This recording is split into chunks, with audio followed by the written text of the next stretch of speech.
अस्सलाम वालेकुम students, I am Asad Zaheer और आज हम 10th क्लास के टॉपिक पीएच के बारे में डिस्कस करेंगे।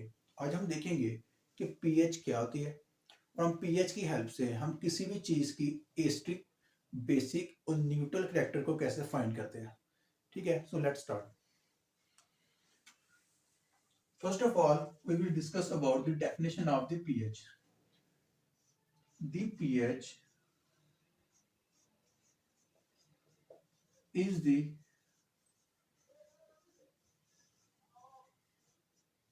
negative logarithm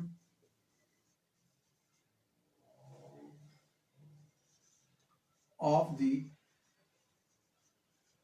molar concentration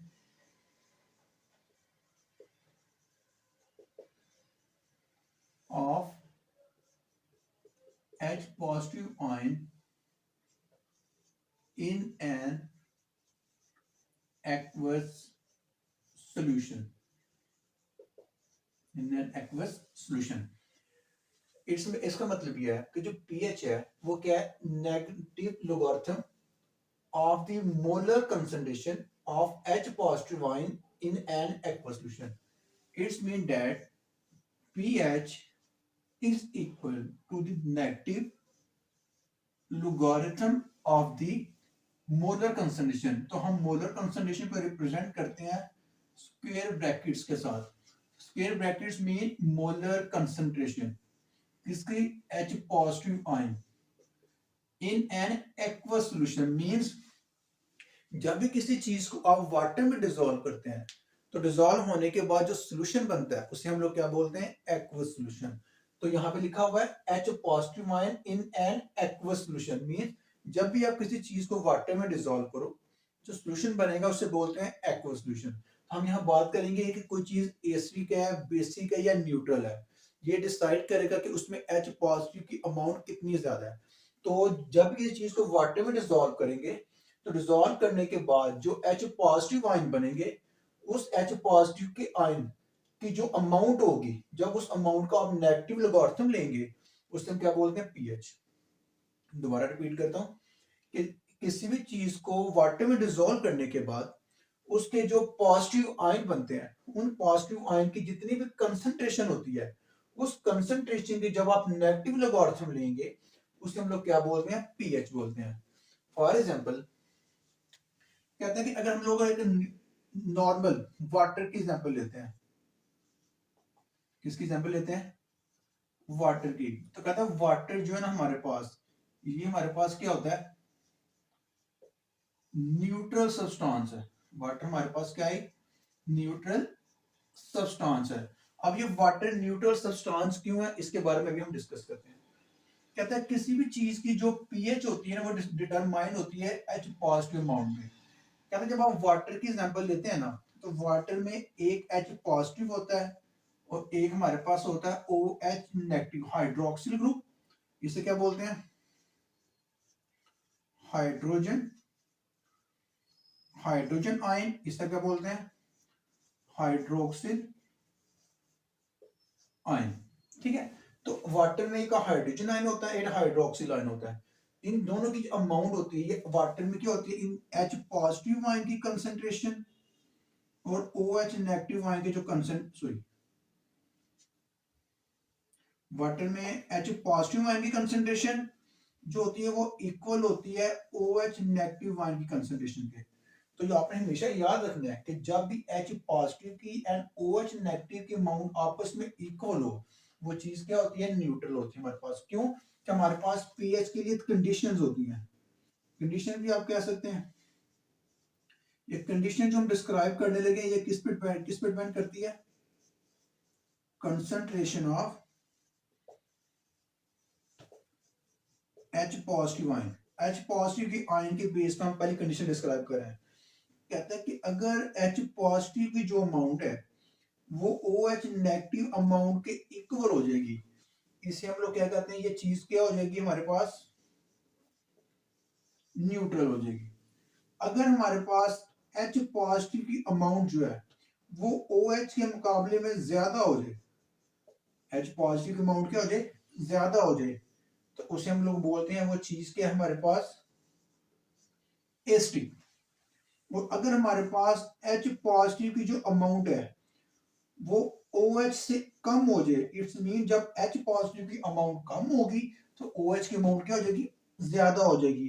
तो वो चीज हमारे पास क्या हो जाएगी, बेसिक हो जाएगी। अगर दोनों की अमाउंट इक्वल है तो न्यूट्रल, अगर H पॉजिटिव की अमाउंट ज्यादा है OH नेगेटिव की अमाउंट कम है तो वो चीज हमारे पास क्या है, एसिडिक।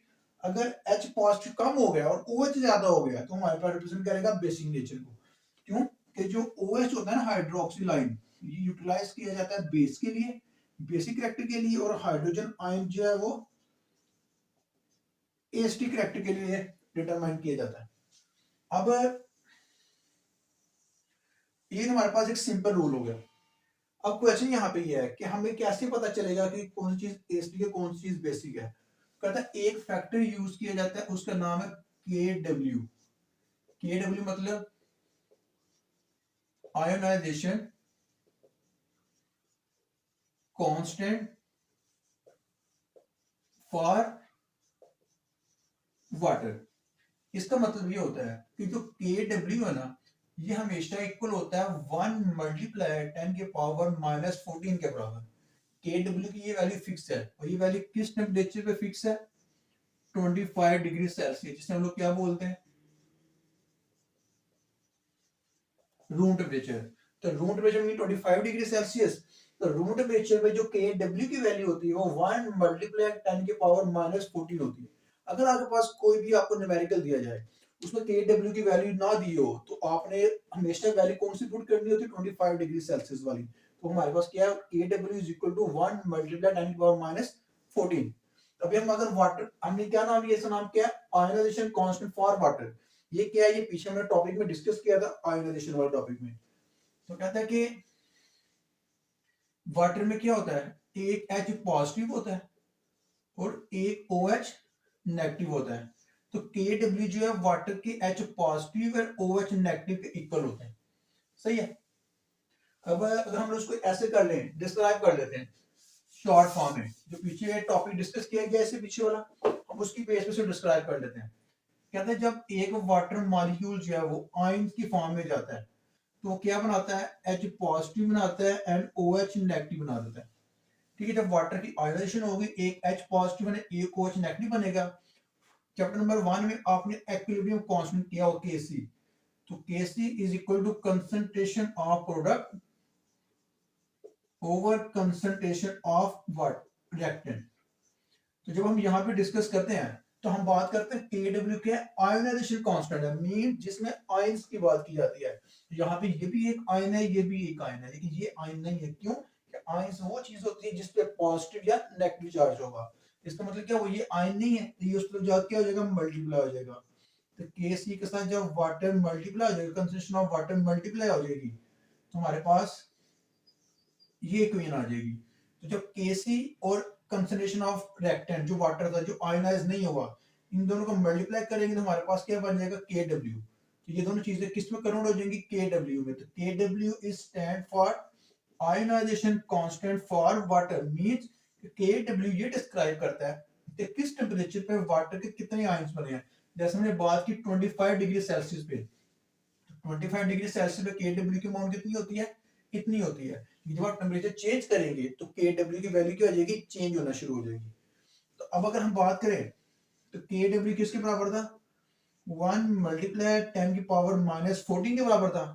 तो हम KW की जगह इसकी वैल्यू पुट कर देते हैं यहाँ पे, तो क्या हो जाएगा हमारे पास, 1 मल्टीप्लाई 10 की power minus 14 is equal to H positive and OH negative. एक मैथ का रूल है, मैथ का रूल ये है कि जब भी आप दो वैल्यूज को मल्टीप्लाई करें तो जो उनकी पावर होती है वो हमेशा आपस में क्या हो जाती है, ऐड हो जाती है।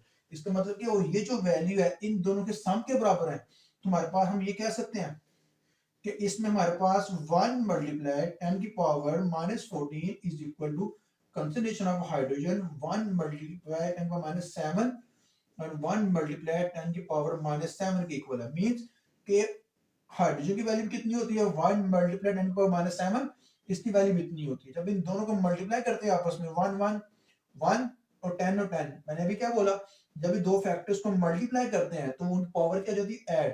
तो -7 और -7 को ऐड करेगा -14 आ जाएगा। इसका मतलब क्या हुआ कि जब kW की वैल्यू कितनी है 1 मल्टीप्लाई 10 की पावर -14, तो उस वक्त H पॉजिटिव की अमाउंट कितनी है, इतनी, और OH नेगेटिव की अमाउंट कितनी है, इतनी। तो हम लोग सिंपली डिस्क्राइब कर सकते हैं कि जब kW is equal to H positive and OH negative था, तो ये दोनों की वैल्यू किसके बराबर हो जाएगी, इसके बराबर हो जाएगी। ठीक हो गया। तो इसका मतलब ये है कि हम यहाँ पे ये कह सकते हैं कि कंडीशन नंबर 1 जो हमने यहाँ पे ये लगाई थी कि जब H पॉजिटिव और OH नेगेटिव आपस में क्या थे, इक्वल थे, हमारे पास H positive is equal to OH negative था। तो H पॉजिटिव की अमाउंट कितनी होती है 25 डिग्री सेल्सियस पे, हमारे पास होती है 1 मल्टीप्लाई 10 की पावर -7, और OH की भी कितनी होती है 1 मल्टीप्लाई 10 की पावर -7। इसका मतलब क्या हुआ कि जब H पॉजिटिव की और OH की अमाउंट इतनी इक्वल होगी आपस में, तो हमारे पास जो चीज होगी वो हमारे पास क्या होगी, न्यूट्रल होगी। और कंडीशन नंबर बी, जब हमारे पास H पॉजिटिव की जो अमाउंट है, अमाउंट ऑफ H पॉजिटिव वो ग्रेटर होगी अमाउंट ऑफ OH नेगेटिव, तो हमारे पास H पॉजिटिव की अमाउंट कितनी है 1 मल्टीप्लाई 10 की पावर -7। जब ये अमाउंट जो है वो OH की अमाउंट से क्या हो जाएगी, ग्रेटर हो जाएगी, ये हमारे पास चीज क्या हो जाएगी, एस्टिक हो जाएगी। सेकंड थर्ड कंडीशन हमारे पास क्या है कि जब H पॉजिटिव की जो अमाउंट है वो OH अमाउंट की अमाउंट से क्या हो जाएगी, लेस, मीन 1 मल्टीप्लाई 10 की पावर -7 जो है, जब ये लेस देन हो जाएगी 1 मल्टीप्लाई 10 की पावर -7 से किसकी, H पॉजिटिव की अमाउंट, तो ये चीज हमारे पास क्या हो जाएगी, बेसिक। ठीक है। लेकिन आपने एक बात हमेशा याद रखनी है कि जो H पॉजिटिव और OH नेगेटिव की अमाउंट है, इन दोनों का जो सम है वो हमेशा कितना आएगा, -14 के इक्वल आएगा। फॉर एग्जांपल, अगर हमने यहाँ पे बात की है कि H पॉजिटिव की अमाउंट कितनी है -7 की अमाउंट, OH की अमाउंट से क्या है, ज्यादा, हम सपोज करते हैं कि जो हमारे पास H पॉजिटिव की अमाउंट है वो OH की अमाउंट से क्या है, ज्यादा। तो लेट्स सपोज H पॉजिटिव की अमाउंट है हमारे पास 1 मल्टीप्लाई 10 की पावर -9, और OH की अमाउंट है हमारे पास 1 मल्टीप्लाई 10 की पावर -5, और इनका सम हमेशा कितना आएगा 1 मल्टीप्लाई 10 की पावर -14। इसका मतलब क्या हुआ कि H टोटल अमाउंट कितनी है -14 के इक्वल है। ठीक है। लेकिन जब भी क्या होगा, H पॉजिटिव अमाउंट जितनी ज्यादा होगी OH नेगेटिव की अमाउंट उतनी क्या हो जाएगी, कम हो जाएगी। क्लियर। लेकिन दोनों का सम हमेशा कितना होना चाहिए 14। लेट्स सपोज इसका 7 था, अगर आप इसका 8 करते हो, 1 इंक्रीज किया, इसका 1 कम हो जाएगा। तो जितनी जितनी स्पीड से H पॉजिटिव के अमाउंट को आप इंक्रीज करेंगे, उतनी स्पीड से आप OH नेगेटिव के अमाउंट को क्या करेंगे, डिक्रीज करेंगे। फॉर एग्जांपल इधर हम देखते हैं, जब आप करते हैं,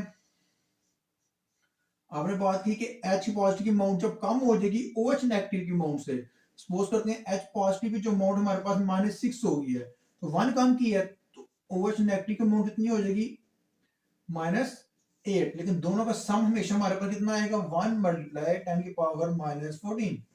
तो दोनों की अमाउंट में जितना मर्जी चेंज आए, अगर H पॉजिटिव कम हो रही है तो OH नेगेटिव की हो जाएगी ज्यादा, अगर OH नेगेटिव कम हो रही है तो H पॉजिटिव की हो जाएगी ज्यादा, लेकिन दोनों का सम हमेशा कितना होगा, 10 की पावर -14 के इक्वल ही रहेगा। That's clear. अच्छा जी, नेक्स्ट हम बात करते हैं इस फॉर्मूले, pH is equal to minus log H positive. ये क्या है, कहता है कि हमारे पास एक होता है pH स्केल, क्या होता है हमारे पास pH स्केल, जो कहां से स्टार्ट होता है, 0 से स्टार्ट होता है, और हमारे पास 14 पे जाके क्या करता है, एंड करता है, और मिड पॉइंट इसका हमारे पास क्या होगा, 7। ये जो आपने ऊपर वैल्यूज फाइंड की है ना, ये वो वैल्यूज है जो हमारे पास कंसंट्रेशन को रिप्रेजेंट करती है। किसको रिप्रेजेंट करती है, कंसंट्रेशन को। और ये जो हमारे पास pH की वैल्यू आएगी वो एक डिजिट होगा। डिजिट मतलब कि हम इसको पावर की फॉर्म से सिंपल फॉर्म में कन्वर्ट करेंगे। लेट्स सपोज कि अगर हमारे पास pH is equal to minus log H positive की हम वैल्यू फाइंड करते हैं, तो आपने कहा कि जब 25 डिग्री सेल्सियस हमारे पास टेम्परेचर होगा, तो उसमें हमारे पास H पॉजिटिव की अमाउंट कितनी होगी 1 मल्टीप्लाई 10 की पावर -7। यहाँ पुट करते हैं तो हमारे पास क्या आंसर आ जाएगा pH is equal to minus log 1 multiply 10 की पावर -7। जब आप इस वैल्यू का लोगारिथम लेंगे तो हमारे पास pH इज इक्वल टू 7 आ जाएगी। तो यहाँ पे देखें आपको ये डिफरेंस नजर आ रहा है कि यहाँ पे जो ये पावर में वैल्यू होगी वो रिप्रेजेंट करेगी कंसंट्रेशन को, वो जो डिजिट्स में आंसर आएगा वो आपको रिप्रेजेंट करेगा पीएच को। तो पीएच होती है जो आपको आइडेंटिफाई, एक स्केल है जो आपको आइडेंटिफाई करता है वैल्यूज को, कि वो पावर वाली वैल्यूज को आपको सिंपल फॉर्म में कन्वर्ट करके दिखाता है। अब कहता है कि अगर किसी भी चीज की वैल्यू जो है वो 7 होगी तो वो चीज हमारे पास क्या हो जाएगी, न्यूट्रल हो जाएगी। अगर किसी भी चीज की वैल्यू 7 से ग्रेटर होगी तो हमारे पास क्या हो जाएगी, बेस हो जाएगी। किसी भी चीज की वैल्यू अगर 7 से कम हो जाएगी तो वो हमारे पास क्या हो जाएगी, एसिड हो जाएगी। अब यहाँ पे देखें कि यहाँ पे हमारे पास pH 6 भी हो सकती है, pH 5, pH 4, 3, 2, 1। अगर यहाँ पे बात करें 8, 9, 10, 11, 12 एंड 13, अगर आपको पेपर में क्वेश्चन आता है कि बताएं कि pH 4 एंड pH 3 इन दोनों में से स्ट्रॉन्ग एसिड कौन सा है, तो आप देखें 7 तो न्यूट्रल है, तो वो वैल्यू जो 7 के करीब होगी वो न्यूट्रल, वो काम वीक एसिड हो वीक होगी, जो 7 से दूर होगी वो क्या होगी, स्ट्रॉन्ग। यहाँ पे देखिए 7 से नजदीक 4 एंड 5, तो 4 7 के ज्यादा नजदीक है, 3 7 से दूर है। तो जितनी चीज 7 न्यूट्रल पॉइंट है ना, तो जितनी चीज न्यूट्रल पॉइंट से दूर होगी उतनी वो क्या होगी, स्ट्रॉन्ग एसिड होगी। इसका मतलब क्या हुआ कि 3 is a strong acid than 4। अगर हम यहां से पूछा जाए कि क्या नाम है 10 जो है वो स्ट्रॉन्ग बेस है कि 12, तो आप देखें 10 जो है वो न्यूट्रल पॉइंट के करीब है, जबकि 12 जो है न्यूट्रल पॉइंट से अवे है। तो हम कहेंगे कि 12 वाली जो है वो स्ट्रॉन्ग बेस है एज पे टू 10। That's clear. तो 7 इज अ न्यूट्रल पॉइंट। 7 से कम किसी की पीएच होगी वो एसिडिक होगा, 7 से ज्यादा किसी की पीएच होगी तो वो बेसिक होगा। जितनी को चीज 7 से नजदीक होगी उतनी वो वीक होगी, जितनी 7 से दूर होगी उतनी वो क्या होगी, स्ट्रॉन्ग। जिस तरह यहाँ पे थर्ड वाली वैल्यू क्या नाम है 7 से दूर थी, 4 वाली नजदीक थी, तो हम कहते हैं third acid is strongest acid than fourth pH. Similarly that 10th base is weak as compared to 12, but 12 number base is strong base as compared to 10 pH base. Is that clear? So pH scale actual में है क्या, pH देखिए यहाँ पे जब आप concentration find करते हैं तो कंसंट्रेशन आपके पास पावर माइनस में आ रही है, तो इस वो वैल्यू जो माइनस में आ रही हो वो पावर में हो उसको फाइंड करना जरा डिफिकल्ट होता है। तो pH एक ऐसा स्केल है जिसने क्या किया कि हमारे पास जो पावर में वैल्यूज थी और वो नेगेटिव में थी उसको उसने सिंपल वैल्यू में कन्वर्ट कर दिया डिजिट्स में 0 से 14 तक। तो हमने ये जो हम प्रॉपर वैल्यूज याद करनी पड़ेगी, इसके बजाय हम क्या करते हैं सिंपल एक टेबल याद करते हैं 0 से 7 14, 7 न्यूट्रल पॉइंट, 7 से नीचे एसिडिक, 7 से ऊपर बेसिक। तो अभी हम डिस्कस करेंगे इस टॉपिक में क्या डिस्कस किया है, तो पीएच क्या होती है, इसका फॉर्मूला क्या है, उसमें हमने बात की कि हमने एक पीएच वाटर की एग्जांपल ली, हमने फाइंड किया कि इसके बेस पे केडब्ल्यू क्या होता है। फिर हमने बात की कि concentration of H positive and O H negative जो होती है पीएच को कैसे अफेक्ट करती है। फिर हमने बात की जो एच पॉजिटिव होती है वो अगर ज्यादा हो तो एसिडिक, अगर वो कम हो तो बेसिक की नेचर होती है। फिर हमने पीएच स्केल की बात की, पीएच स्केल में वैल्यू 0 से 14 तक होती है, अगर 7 से कम होगी तो 7 होगी तो न्यूट्रल, 7 से कम होगी तो एसिडिक, 7 से ज्यादा होगी तो बेसिक होगी। अभी इसके ये पार्ट इस पीएच का पार्ट क्या नाम पीएच के लिए हमने जो लेक्चर फाइंड किया ये पार्ट ए है, इसके पार्ट 2 में हम लोग डिस्क्राइब करेंगे कि पीएच को फाइंड हम कैसे कर सकते हैं, डिफरेंट न्यूमेरिकल प्रॉब्लम को सॉल्व करेंगे और उसके बेस पे हम इसको डिस्क्राइब करेंगे। इसी की डिस्क्रिप्शन की है, इसी के बेस पे हम लोग यही फॉर्मूला यूज करेंगे और पीएच से रिलेटेड जितने भी इसके न्यूमेरिकल्स हैं इससे नेक्स्ट वीडियो में हम लोग क्या करेंगे, डिस्कस करेंगे।